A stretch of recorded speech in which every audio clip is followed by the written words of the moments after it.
So, does everyone have an agenda now? Good. Well, let's go ahead and start. So the first question goes to Jeb, and the question is, what do you think needs to be done to address livability and affordability in District 7? Well, the main issues that everybody brings up, as I talk to them, as I've gone around the district, meeting and greeting with folks, are affordability and transportation. These are the issues that are just paramount in everyone's mind. Folks are encountering every day as you go about.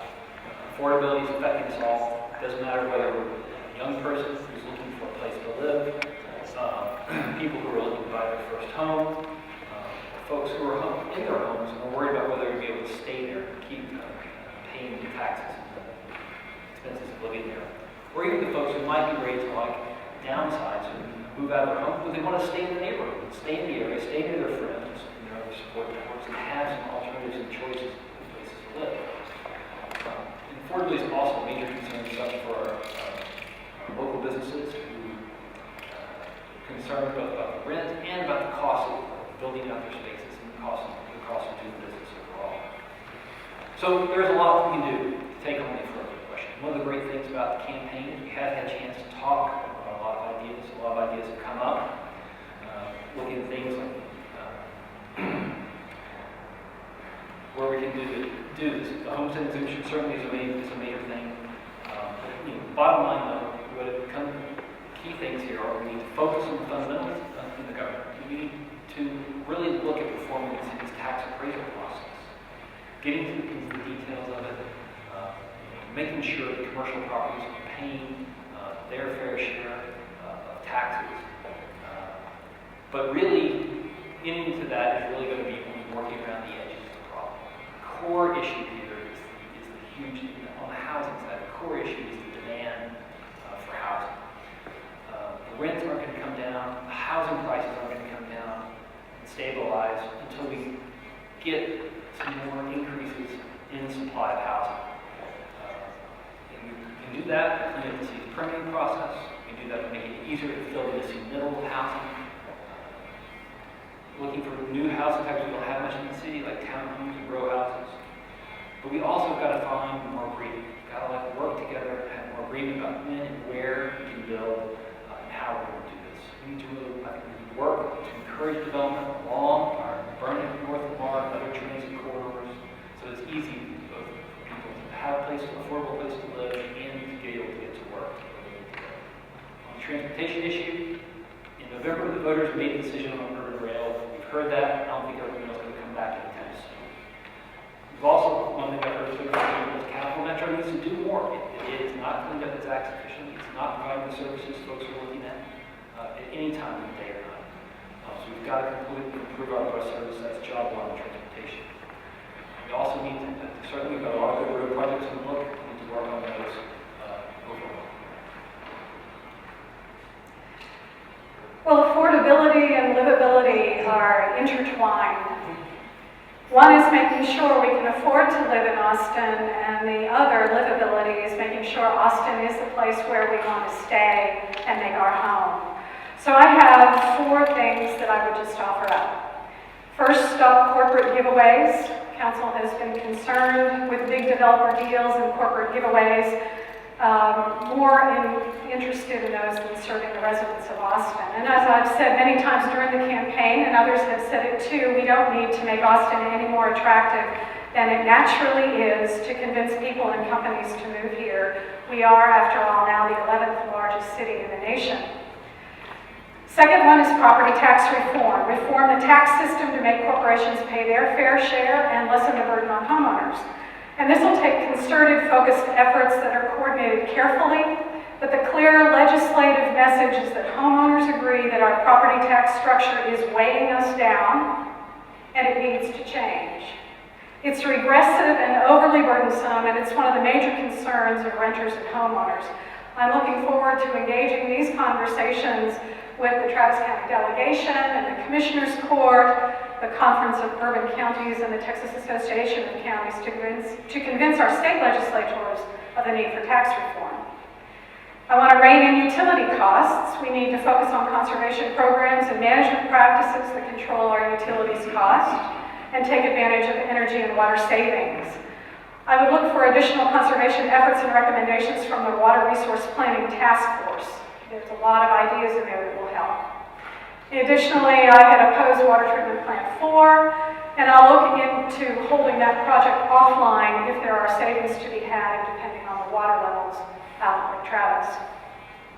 And I want to make sure growth pays for itself. Development fees should be set to recover the full costs of service. Current residents should not be subsidizing development. Thank you. Could we do this down, Jeff? Yes, Jeff, I'm not would you hearing speak much up? from this side, I'm hearing everything from that side. Yeah. Does anybody else have a Check, check. Yeah, I'm not hearing much.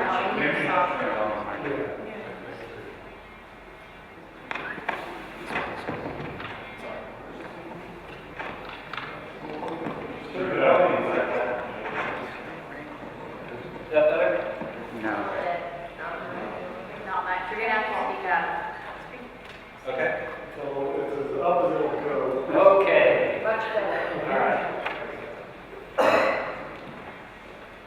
Well, on the livability side, the utility rates are one of the main things that we can look at. Utility rate structure and the fees that we pay, that everyone pays, especially the renters, have major impacts on affordability. Month to month, we're paying those bills. Certainly, that's an area where we need to put a lot of focus in, both in the operations of the utilities and looking at the structure of the rates, make sure that they're fair, make sure that you're getting benefits out to everyone involved on that.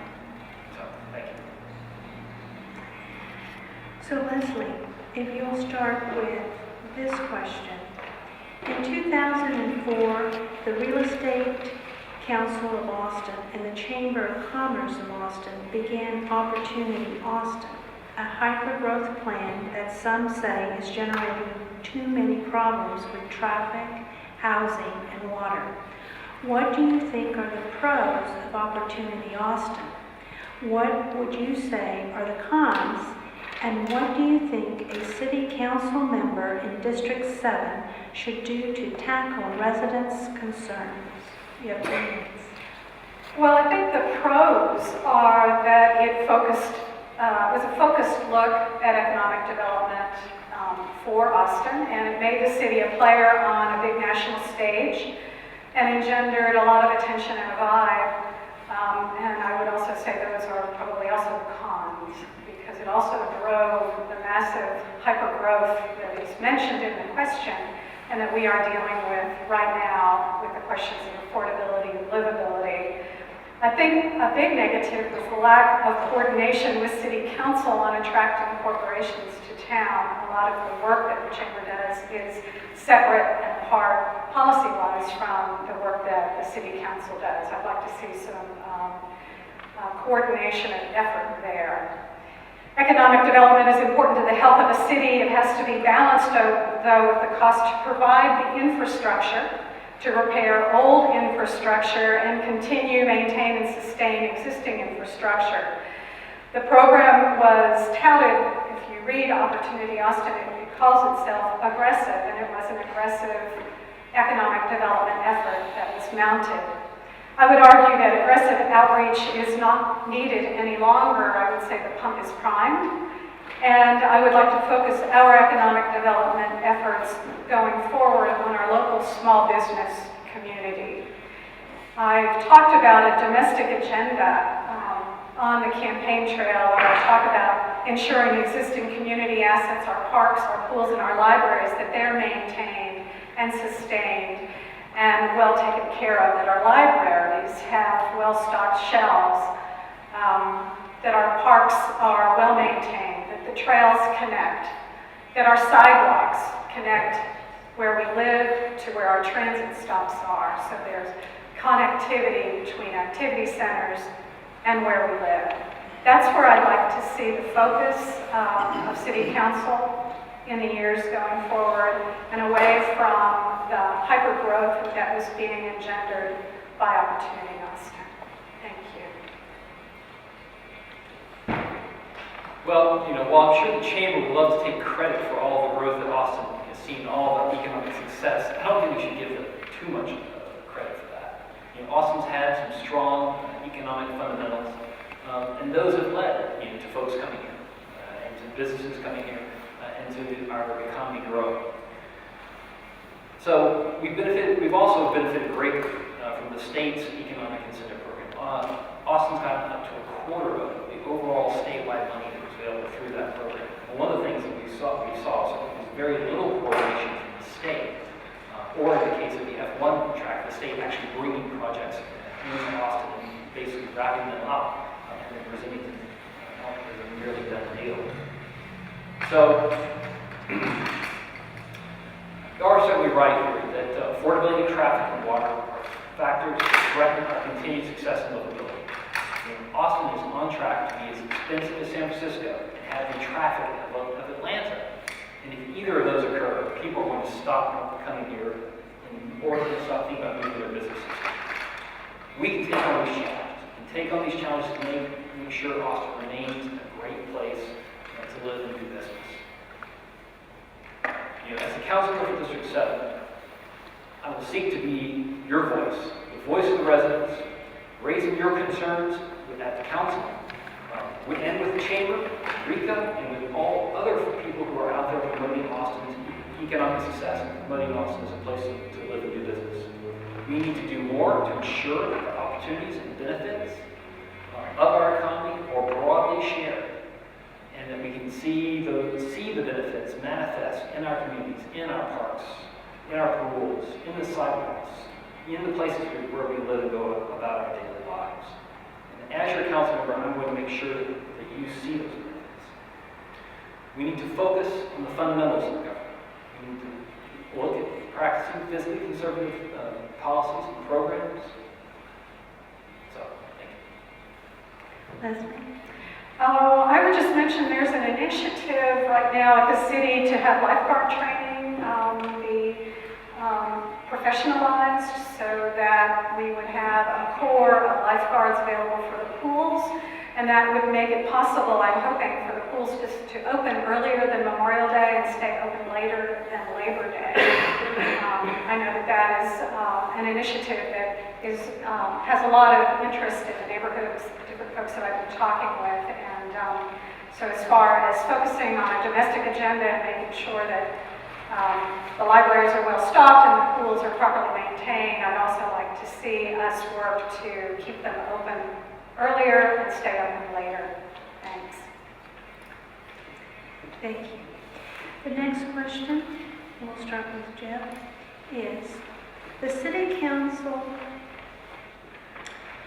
as the city council member for District 7, you will have to balance Code Next, the corridor plans, the neighborhood plans, the North Burnett Gateway Plan, which is the domain, the LCRA's Marshall Ford line. 1/3 of the district was built out before annexation, meaning that there are many unique and long-standing infrastructure issues.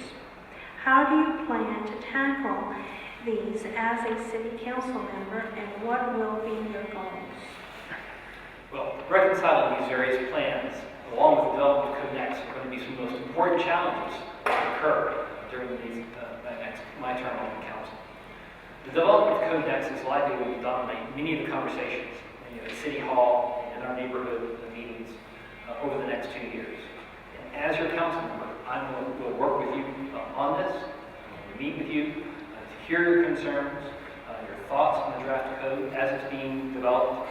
And then as it goes through, certainly through the public meetings, I will ensure that there's a public meeting in District 7 where it will be easy and convenient for you to express your concerns to staff and consultants who are working on the plan. And I'm going to take your concerns to council. And I'll work with the other council members to revise the draft report to make sure it addresses your concerns. And that we develop land development code through the Code Next process.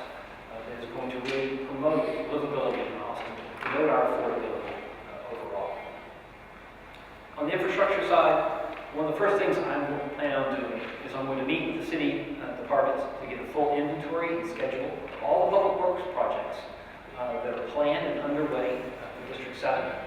Because as your council member, watching and riding herd on the city, ensuring that these projects are carried out in an efficient and timely manner is going to be one of the most important things. We do not need to see another project like the Walnut Creek Trail that's just drug on for years and stumbled about.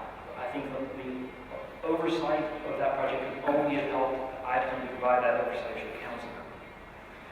I'm going to make sure that the needs of District 7 are addressed as part of the city's annual budget process, going through, making sure we get our share, and the funding is there to fund and build out the sidewalks, to support the programs in our libraries, to support the maintenance of our parks, and overall improve the district as a whole.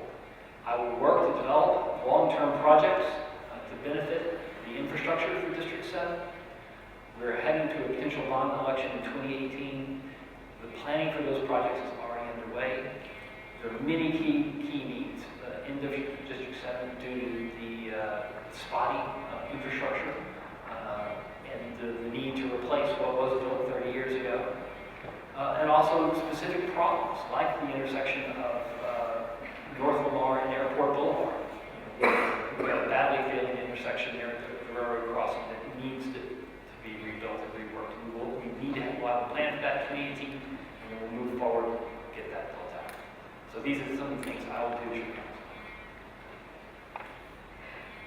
Well, my plan to tackle this would include assessing all the city projects and the current status of each one based on staff levels, budget priorities, and the level of criticality of each one. And I would ensure the list includes areas of town where the infrastructure is failing or needing some repair or missing entirely, and map these assessments also. And I'd approach the plans deliberately and carefully and listen to what residents, neighborhood representatives, and the representatives from the other districts would have to say. We'd need to review the timelines that exist for all of the large infrastructure initiatives. Code Next, for example, is a multi-year rollout that I'd like to see piloted in some specific areas of town to give council and the neighborhoods, staff, and all interested parties an opportunity to test out the implementation of the plans and give a margin for adjustments before wholesale adoption across the city. And Code Next is intended to look at how we use land, what can be built, where it can be built, and how much or how little can be built. I want this process to be a collaboration. The collaboration would be among residents, the business community, and other groups so that we use our land properly and that it reflects our vision and values for its use and the community's intent. So my goals would include tracking the costs, the over or under budgeted items, for example, feedback from communities affected. We would benchmark the progress and base this on feedback. I'd look forward to digging into the details of the important initiatives, learning as much as I can. A lot of the details are not readily available to us at present, but I suspect that when the new council is seated, there will be a lot of information provided that we don't yet have. And I would also say staffing levels are key. I've heard word that staff is being pulled from working on neighborhood plans over to working on a corridor master planning process. So if this is true, I'd like to understand the considerations for those decisions, how the two processes are intended to relate and knit together, and what the expectations are for returning to the neighborhood plans. And then I would just, one last, did I run out of time? Okay, I'll save that for later. Thank you. Well, I think one of the most important resources for working, both identifying and responding and addressing the needs of folks in the district are going to be the board and commission appointees. Those are the folks, the folks who I will be making appointments with people who live in the district, people who are knowledgeable of those needs, and then will take that knowledge into the boards and commissions to ask the questions, to follow the projects through the process, to raise the questions and concerns, to communicate with me both the needs in the district and how the staff is responding on those. And that is going to be a key component in addition to the ongoing work that I will be doing in City Hall and directly with each and everyone of you here in the district. Thank you. Leslie, we'll start with you on this question. What 3 specific things do you think that the first city council member for District 7 should have in place when they leave office? And why do you think these things are so important to our district? 3 things that I think should be in place for this first historic single-member district. First off would be a process that includes neighborhood associations and residents generally in the work of the city, specifically a communication strategy that opens up channels and pulls down silos that have been developed within the city structure. This is key because communications are at the foundation of any kind of good business practice. It's good policy development and implementation. There are a lot of silos between departments of the city, and I think it would be a good first goal to have those flattened out and have a good communication strategy for citizens to understand what's going on in the city. And that leads into a transparent code zoning planning process. Have an intact and accessible and understandable process for development that respects and reflects the visions and values of the affected neighborhoods. It matters how we plan the neighborhoods. It matters what the zoning is. And I think that we need to have transparent processes in place so everybody understands how they work. And then better parks, pools, and libraries. Again, I'll return to my domestic agenda, which includes these community assets as priorities. I want to work toward improvements to built facilities. I want to increase participation from residents, who some folks are already working on crews to help build trails and paint pool structures and build benches and write grants to bring more money to our parks so we can have some additional assets. I want to build in that community effort and have it fully supported by the city, and I use the budget document, which is the priority decision document, to support that work. And the reason why these are so important is because they speak directly to how or whether our city services and processes are understandable and accessible to residents and neighborhoods, and it helps build trust when responses are clear and timely and address the specific needs of the community. I see this as fundamental to making Austin the best that it can be for all of us who live here. Thank you. Well, certainly as your council member, one of the first things that I hope to put in place is a structure for working under the new 10-1 system. A structure that's going to benefit District 7 and Austin as a whole. This is going to include certainly a practice of actively reaching out to the people of District 7, having regular office hours at a convenient place in the district that is convenient so you do not have to go downtown to meet with me.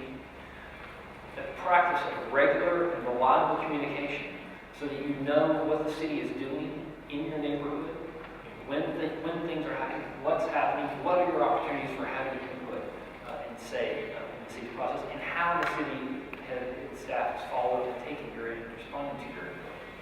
I intend to leave, my goal is to leave a legacy of civic engagement that you use as a basis going forward here in District 7 and Austin as a whole. My second objective, sir, is to have a great agreement on when and where development can take place. Code Next is going to be the primary expression of this. We definitely need to have a more reliable, understandable code that works better for everyone involved. This include better coordination of neighborhood plans and other plans, both for code, but particularly for Code Next and Imagine Austin overall.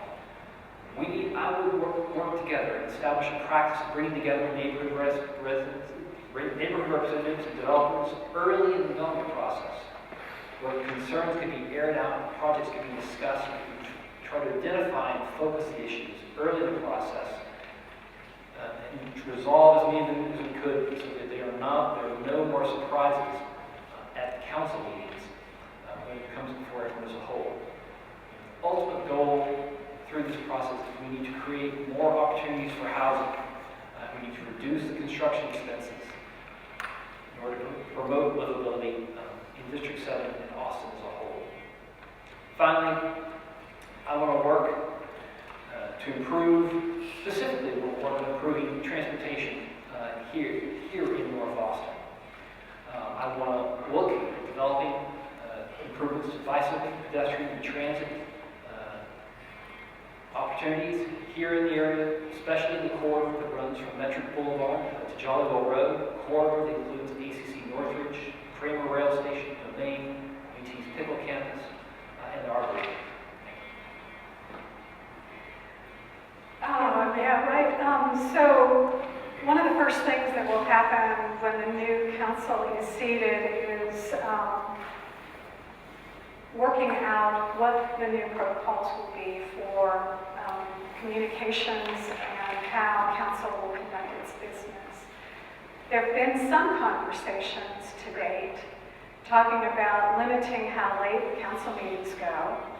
And one way to affect that change would be to have council meet officially more than once a week. I would expect that Thursday meetings would continue, but we might also have specific items like maybe zoning cases on a Monday or a Tuesday. So these are some conversations that will be held. I would expect there to be some fairly definite changes to how that will be handled. Also, if council does more work in the council committees, rather than taking the conversation just to the council meetings, but rather do them in the smaller committees with staff and resident input, we may also be able to spread the amount of time that's needed to discuss topics over a longer run of the week, rather than just having them on Thursday nights or Thursdays. Thank you. Thank you, Leslie. The next two questions were questions that came from the candidates for their opponents. So we'll start with the question from Leslie for Jen. And your question is, on your answer to the RICA questionnaire, in response to the question, how do you feel about using tax incentives to attract and retain businesses in Austin, you stated, I see the value and need of such incentives, but there is growing public concern. We need to better explain how the incentives work, why incentives make sense relative to the total benefits of each proposed project, and how the incentives fit into the larger scheme of the economic activity generated by the businesses and the taxes and fees paid by business. For those of us who are concerned about the use of tax incentives, can you please take this time to clarify what it is you think and we don't understand, or what needs to be better explained? Yeah. 3 minutes. Wow, I'll do that. Well, certainly my response here is the city's going to use incentives. The city and those advocating incentives need to do a much better job of explaining the claim to benefits and how the incentive program is going to work. I've expressed this opinion to RICA, as indicated here, and to the chamber, and to all others who favor using such incentives. Because certainly, if we're going to be entering into these agreements, we need to have transparency. They need to be clear how they're going to work. They need to be clear what payments and contributions will be made by the city. And there needs to be a very open and deliberative process in consideration of these incentives. Well, I would just reiterate that I am opposed to incentives for big corporations. I think they need to pay their fair share of taxes. So we're just looking for some clarification on that. Thank you. Jim? Responsible? Listen, there's certainly, we need to use incentives in a very limited and sparing fashion. Very clear input we've heard from the public about the concerns around the use of them. And certainly, I think they should be limited to focus on the activity centers. As identified in the Nitrogen Austin Comprehensive Plan, but above all, they need to be fully justified and be worked out before we consider using them at all. So this question is for Leslie. Demand for housing is driving up rents and home values. What would you do to increase housing opportunities in District 7, particularly where neighborhood plans discourage new construction? You have 3 minutes. I don't know how many of you read Shonda Novak's article in the paper yesterday. I think it was in Sunday's paper. She seemed to say that despite robust building and even with some concessions offered, rents in Austin are still very high. And I'd like to think that if these units had not been built, rents would be higher today than they are already because supply and demand has to matter. And we know that we still have a lot of work to do to address our shortage of affordable housing. And I want to specifically talk about affordable housing, that specifically includes veterans and seniors, people with disabilities, people with low and middle incomes who may be moving to town and just need a place to live, but they don't have a lot of money to put into an expensive home. Housing is fundamental to a healthy, livable community.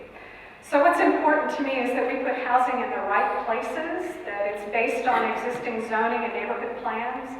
We as a community can be deliberate and intentional in how we grow and where we agree to develop and to what extent we develop. Neighborhood plans generally encourage density along traffic corridors, and the key too is ensuring we include affordable units in the new development. We have some successes and some failures here. The current council has succeeded and failed in some ways with the housing and providing new housing in town. The new council must be adamant about including a factor of affordability in any new development that comes to town. And this is a conversation that I want us to have during the Code Next process, so that would even include affordable secondary dwelling units in those parts of town where they would be welcome. Again, not where they're not welcome. Council has just been giving things away, and I'm going to stop that. I believe the new council will be very intentional and deliberate in making these kinds of decisions. That's my hope, at least, and that's what I will work to do. I think that if you ask for something from the city, you need to be willing to invest in the city.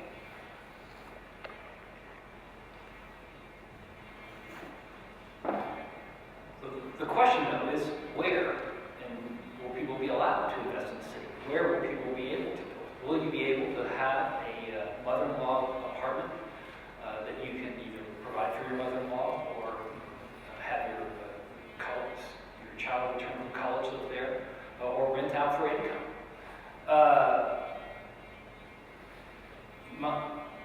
The question here is, are we going to pursue a policy of working to include housing opportunities for folks where we can, wherever, whenever we can, to really work to increase the supply, or we're going to pursue a policy of protectionism where that excludes and puts up barriers to development that actually is going to result in pushing development north of 183 and result in sprawl which will drive up both our traffic and our taxes. We have to pay for more and more infrastructure going further out. We have some real choices coming up here as part through the Code Next process and on this. And we need to really work and see. There are many opportunities, there are many places where we can do redevelopment in the central city, providing housing opportunities, providing affordability for folks. And we just have to work together to find ways to do it. Well, I would just reiterate that neighborhood plans and the zoning that is intact in established neighborhoods, that would be my guiding principle. That the zoning that's in place in neighborhoods and the plans that have been developed and worked should be seen as valuable, and any changes in additional densification, if it's along the traffic corridors, would be along areas where there's agreement where that should happen. I would look for code nests to respect and reflect the work that has gone before in the neighborhood plans, and respect the vision and the values that have been codified by the neighborhoods. Thank you.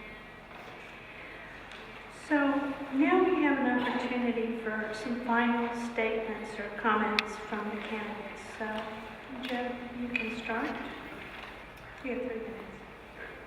Well, thank you very much for your opportunity to answer these questions tonight. Thank you all for coming out, for your engagement, your interest in District 7 and in Austin as a whole. Certainly thank you to our organizers and hosts for putting on this event tonight. So this campaign has given me the chance to meet people all across North Austin. And we are really blessed with the number of talented and energetic people who care about Austin, who care about their neighborhoods, who care about all the places that make up District 7. I think I have the best experience here for representing District 7. I've served on the Parks Board, the Downtown Commission, the Walnut Creek Commission, the 2012 Bond Commission. As an attorney, I've worked with community groups, local governments, state agencies, federal agencies, getting everyone together to carry out projects to improve our quality of life. I worked inclusively with people across Austin on trail, park, and transportation projects. I have picked up shovels. I have gone out and removed invasive vegetation. You can see my work in projects in places like the Shoal Creek Trail, the Lake Boardwalk, the Fluter Bridge, and the Violet Crown Trail. I'm also the only person in this race with management experience. I've served as the director of the state's coastal management program, overseeing more than $2 million a year in grants, supervising the staff of Group 6. As an attorney, I've served as general counsel to a number of small state agencies, handling all their legal affairs. And I have a record of working inclusively with people on projects to better our city. I do not care whether you've been here 30 years or whether you got here yesterday. We all love Austin. It's our home. We all have the chance to make this an even better city and more livable for us all. We need to focus on the fundamentals here in the city. We need to really make sure we have the livability, the affordability, and it's easy to move about our city. Do this by practicing fiscally conservative principles, focusing on the delivery of services to our citizens, and going through and reducing wasteful spending, both in the city's budget and particularly in our Austin Energy and Austin Water. Work to support our local businesses by cleaning up the city's permitting process and by working more cooperatively with them, hearing their concerns, seeing where the objections and the difficulties they see in dealing with the city, and then working to address those. I look forward to the chance to do that as your representative. I look forward to the chance of taking on all these challenges that face us, particularly the challenges of affordability and transportation. Thank you very much for coming out tonight. Well, I just wanted to say that throughout the campaign, I've been talking about protecting our neighborhoods, preserving our environment, and ensuring that big corporations pay their fair share of taxes. This message has been heard throughout the district. I have been very humbled and gratified by the response of the voters on November 4, by the list of endorsements that I've received. I've been endorsed by the Austin Chronicle, by Education Austin, by the Austin Sierra Club, by the firefighters, by our first responders with EMS, and by the Austin Police Association, and many more. There are a number of neighborhood leaders, some of them are in this room tonight, who also are supporting my campaign. And I thank you for the trust and the support that you've all given to me. In the 34 years that I've lived in Austin, I've served on 4 city commissions and on 3 bond task forces, 2 of which were at the county and 1 at the city, which has given me a really broad understanding and appreciation for how our municipal government works and works with other levels of government. I've worked for the Department of Transportation, where I managed a small group of professionals who looked at process improvements in systems within TxDOT. I worked for what's now called the Workforce Commission, but was called the Employment Commission back in the 80s. And you know, my very first job with constituent services that taught me the value of understanding how to help a constituent through a fairly complex process was with Senator Lloyd Benson. I don't know how many of you remember Senator Benson. He was senator here for quite a long time. In the early 80s, I had the honor to be able to work for him as a caseworker.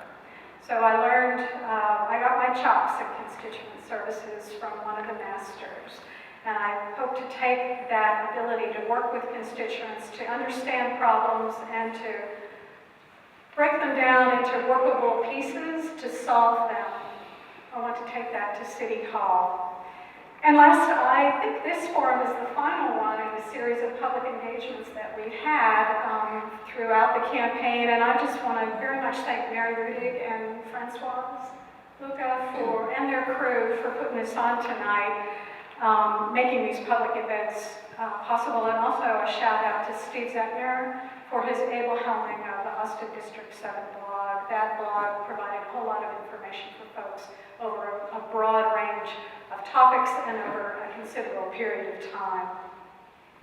And I think I speak for Jeb as well as myself that you've done a great service, all of y'all, for the efforts that you've put together in putting these forums on, and also for the information that you delved into with the interviews and the questionnaires. I hope through all of this that I have earned your vote and your support. With your support, and I will be elected to represent you to District 7 in a first historic vote for single-member district representation to City Hall. And I thank you so much, and I just ask you to please remember to go vote. Thank you. Thank you, Lisa. Well, that concludes the formal agenda for tonight. I do have a couple of announcements. First of all, I want to thank again Father Matt and the parishioners of St. John's for hosting us tonight in this lovely sanctuary. I'd also like to call your